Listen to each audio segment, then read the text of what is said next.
Level 1. The decision. You worked for the big secret bosses for 11 long years.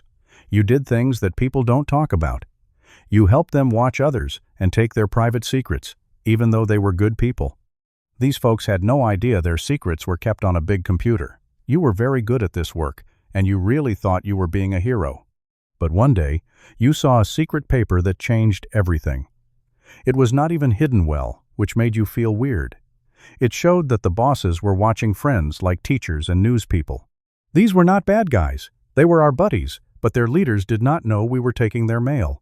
The bosses did it just to be mean and get more money. They wanted to boss everyone around like they owned them. So, you put those secrets on a tiny drive one Tuesday. Then, you just walked out of the door like you did every single day. It was very easy. No one told you to stop or asked what you were doing. Your key still worked. The gate opened up, and you drove away fast. You sat at your table for 3 hours and thought very hard. Then, you drove to the airport. You knew a smart lady who wrote news far away. She was good at telling the world things that matter. You sent her a note from a cheap computer in a bathroom. Then, you threw your own phone in the trash. You did not tell anyone where you were going, not your sister or the girl you liked. You could not even tell your best friend. If you told them, the mean bosses would find them to hurt you. Staying quiet was the only way to keep your friends safe.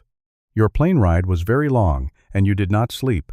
When you got off, you had lots of money, a fake name card, and all those secrets on a string around your neck. You told yourself, "I am not hiding. I am just on a trip." You wanted that to be true, but after a few days, you knew it was not. Level 2. The first contact. You meet the smart news lady, Alice, at a coffee shop on Thursday morning. She drinks black coffee and listens very carefully, like she is used to hearing big secrets. When you tell her about the files, she is not surprised. She just asks 3 things. How do you know these are real? What do you want from me? And do you know what will happen to you now? You tell her they are real because you check them just like you did for the bosses for a long time. You say you do not want money. You just want everyone to know the truth so the bosses cannot tell lies. You tell her you know what comes next. She looks at you and says she thinks you are wrong. And she is right. She takes the files and says she needs 2 weeks to check them and get ready to tell the whole world. So, you hide in a small room in a new city where no one knows you. You wait for that quiet feeling before a big secret comes out. On day 11, something happens. But it is not the news. Alice sends a note. The big bosses are asking the police about a special person. They do not have a name or a picture yet, but they are looking. They know you are in this place. They just do not know which house. Time is almost gone. You send a note to Alice. She says the story will come out in 3 days, no matter what. You move to a new town with your fake name. You buy a cheap phone and stop being yourself. You think about your old job when you found people who tried to hide just like you. You remember how fast the bosses always caught them. You know most people do not stay hidden for long. Level 3. The story breaks. It is Monday morning. The news is on the front pages of every paper in the world at the same time. It is so big that no one can stop it. The secret plan is shown to everyone. The leaders try to explain it right away. First, they act like they don't know. Then, they say it is a lie. Then, they use big words to hide that they did a bad thing. Your name is not in the news. Alice kept her word. But the next day, the secret office says a worker of 11 years told the secrets. The whole world does not know who you are yet. But inside the secret buildings, they knew it was you by day 3. Soon, your picture is sent to all the secret police in many lands. It says, "Find him and watch him, but do not catch him yet." That note means they want you alive. That is what you tell yourself. If they catch you alive, they can put you in jail to scare other people. If you die, people might think you are a brave hero. They do not want a hero. They want you to be a scary story, so no one else tells the truth. So, you take a train. Then you take another train.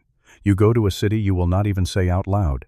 Moving around costs a lot of money. Your pile of cash is getting small very fast. But you were very smart 5 years ago. You hid extra money in a far bank. Back then it felt silly, but now it feels like a great plan. You check it on a normal computer. You have lots of cash waiting there. It is enough to keep you hiding for a whole year if you are very careful. And you are being very, very careful. Level 4. The infrastructure. You see, the big bosses do not hunt people like you see in movies. There are no men in black hats with guns. Instead, they use a big, hidden machine. It is made of cameras, bank rules, computers, and phone trackers. It moves very slow at first. Then it catches you all at once, like a big wave of water. You know how this machine works because you helped run it for 11 years. You know all the secret bells. You know that wearing a hat and glasses does not trick the new cameras at the station anymore. You know that if you use your bank card in many places, a loud alarm goes off. You even know that buying a new part for a phone does not keep you safe, because the bosses find the phone itself. But here is the scary part. Knowing how the machine works is not the same as staying hidden. The machine gets closer and closer every month you are away. Your old teacher Marcus taught you a lot. He said people make the same mistake when they run. They think the bosses look for your face, but they do not. They look for the things you do every day. They want to see how you move. He said you must change what you do, not how you look. So you try your best to do nothing the same way.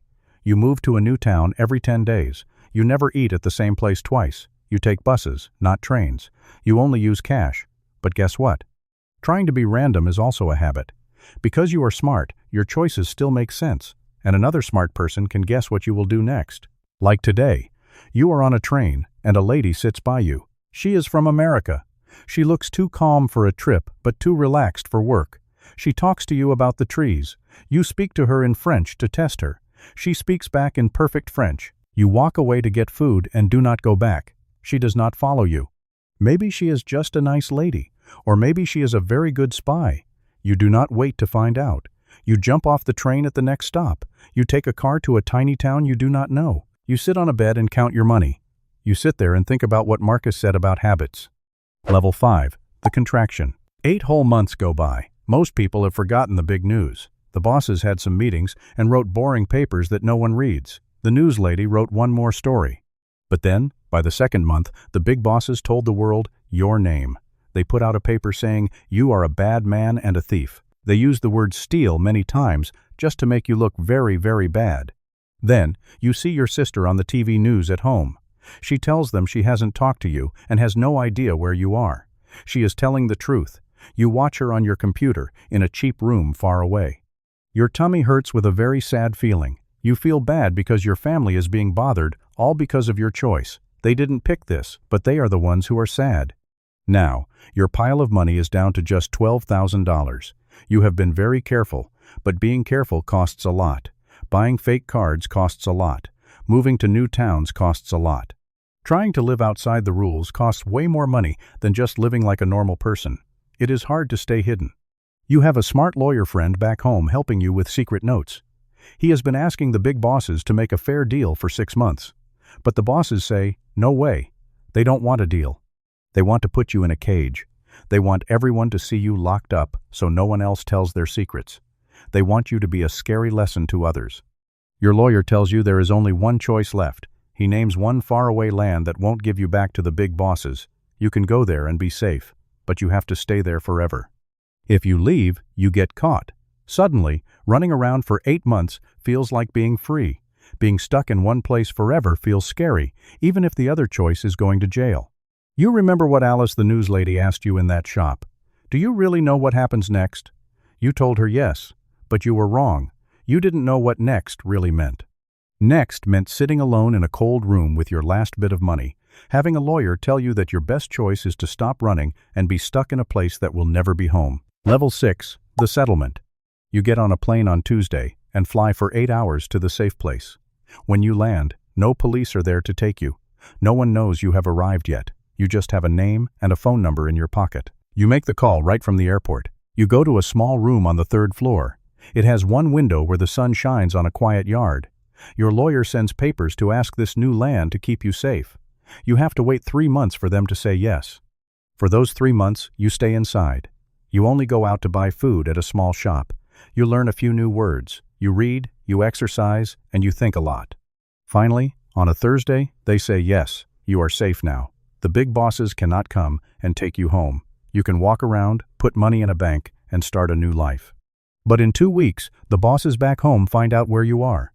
You are not surprised. You are not running anymore. But you are still not totally safe. The bosses cannot use the police, but they have other scary ways to get you. You just hope that hurting you would make them look too bad. Since the world is still mad at them, they cannot touch you yet. They want you alive so people see you stuck far away. They want you to be a warning so no one else tells their secrets. So, you sit by your window. It is quiet. Kids play in the water outside. Old men read papers on benches. No one looks up at you. You think about your old job and the day you walked out with the secrets. You ask yourself, would I do it again? And the answer is always yes, you would. It was not easy. You lost everything. You lost your job, your home, and your sister is sad.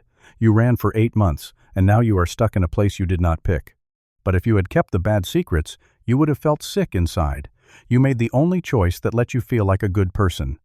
Was it the best choice? There is no easy answer. You have to live with that feeling forever. Outside, the city moves. The sun shines on the yard. The kids play and the men read. No one looks up. You are still here, and you are alive. That is a very big deal, and most days, that is enough.